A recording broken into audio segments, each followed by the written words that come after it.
नमस्कार साथियों, झाबुआ हिट देख रहे हैं आप और मैं हूं सिद्धार्थ कांकरिया। आज दिन है मंगलवार 7 जुलाई। शुरू करते हैं महत्वपूर्ण खबरों का सिलसिला। पहली दो खबरें आप सुनिए बामनिया से मयंक बाफना की आवाज में। पेटलाव क्षेत्र के रूपगढ़ मोहनगढ़ मार्ग पर बीती रात माही नहर की पुलिया के पास एक दर्दनाक सड़क हादसे में बाइक सवार 2 युवकों की मौत हो गई, जबकि एक युवक गंभीर रूप से घायल हो गया। मृतकों की पहचान विदेश पिता देवचंद गुंडिया और अरुण पिता सेतु बाबर निवासी खेरियापाड़ा के रूप में हुई है। वहीं घायल की पहचान विष्णु शांतिलाल गुंडिया के रूप में हुई है, जिसे झाबुआ रेफर किया गया है। मिली जानकारी के अनुसार तीनों युवक सोमवार को बाइक से प्रसिद्ध नंदन माता के दर्शन करने के लिए गए थे और वहां से वापस अपने घर लौट रहे थे। देर रात पुलिया की ऊंचाई करीब 20 फीट होने के कारण तीनों युवक बाइक समेत सीधे नीचे जा गिरे, जिससे 2 युवकों की मौके पर ही दर्दनाक मौत हो गई, जबकि एक युवक गंभीर रूप से घायल हो गया। तीनों युवकों के रात भर घर नहीं लौटने पर परिजन मंगलवार की सुबह उनकी तलाश में निकले। तब घटना का पता चला। दोनों मृतक विवाहित थे और उनके छोटे बच्चे भी हैं। पुलिस ने शवों को पोस्टमार्टम के लिए पेटलाद भिजवाकर मामले की जांच शुरू कर दी है। घटना के बाद खेरियापाड़ा में मातम पसरा हुआ है। चोरों ने बीती रात जिले की खवासा चौकी अंतर्गत बड़े तालाब क्षेत्र के एक सुने मकान को निशाना बनाते हुए चोरी की वारदात को अंजाम दिया। जानकारी के अनुसार बड़े तालाब के पास रहने वाले राकेश डिंडोर अपनी पत्नी को लेकर इलाज के लिए अस्पताल गए थे। इसी दौरान अज्ञात चोरों ने उनके सुने मकान की दीवार तोड़कर घर में रखी करीब आधा किलो चांदी के जेवर व 5,000 नकदी चोरी कर लिए। उनके घर लौटने पर चोरी का पता चला। चोरी में हुए नुकसान का अनुमान प्रारंभिक जानकारी के आधार पर लगाया जा रहा है। पुलिस ने मौका मुआयना कर मामले की जांच शुरू कर दी है। घटना के बाद लोगों में भय का माहौल है। लोगों ने क्षेत्र में पुलिस गश्त बढ़ाए जाने की मांग की है। जिले में लंबे समय से चल रहा बारिश का इंतजार अब खत्म हुआ है। मंगलवार सुबह से ही जिले के विभिन्न क्षेत्रों में बारिश के समाचार हैं। बारिश होने से उन किसानों ने राहत की सांस ली जिन्होंने अपने खेतों में बोवनी कार्य पूरा कर लिया है। इधर लंबे इंतजार के बाद हुई बारिश से सड़कों पर पानी भर आया है। कई जगह नालियां जाम होने की स्थितियां भी देखी गई।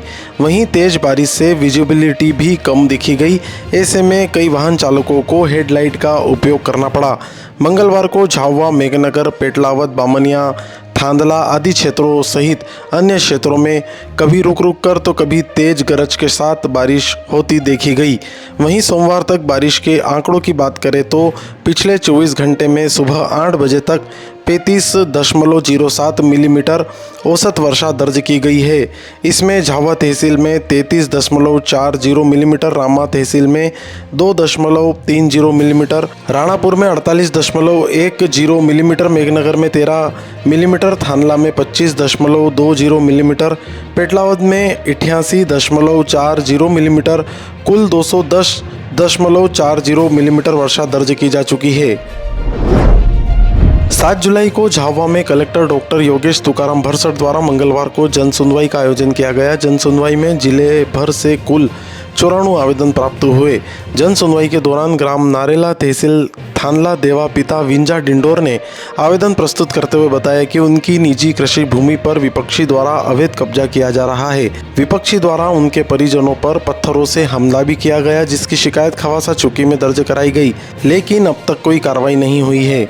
पेटलावद तहसील के गांव सांतेरा निवासी राजू भाई पूनमचंद कीर ने बताया कि विपक्षी द्वारा उनके हिस्से की भूमि का विक्रय कर दिया गया है और उनके परिजनों के हिस्से की भूमि पर कब्जा बनाकर उसे भी विक्रय करने का प्रयास किया जा रहा है। वहीं मेघनगर गांव बेड़ावली निवासी अमृतलाल पिता दीप सिंह नायक ने नल जल योजना को लेकर थानला निवासी ज्योति पति स्वर्गीय संदीप दोहरे ने पति के निधन के बाद पालन पोषण और कठिन आर्थिक परिस्थितियों को लेकर छापरी तहसील थानला निवासी विकास डामोर ने बाबा देव समोई में खुले में कचरा जमा होने को लेकर जनसुनवाई में आवेदन दिया है।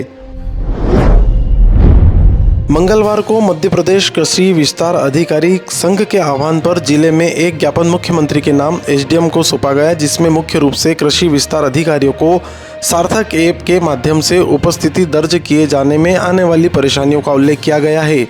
ज्ञापन देते हुए कृषि विस्तार अधिकारियों ने बताया कि विभाग में महिला कृषि विस्तार अधिकारियों की संख्या अधिक है, जिनके केंद्र पर ना तो शासकीय आवास है, ना ही मूलभूत सुविधाएं हैं।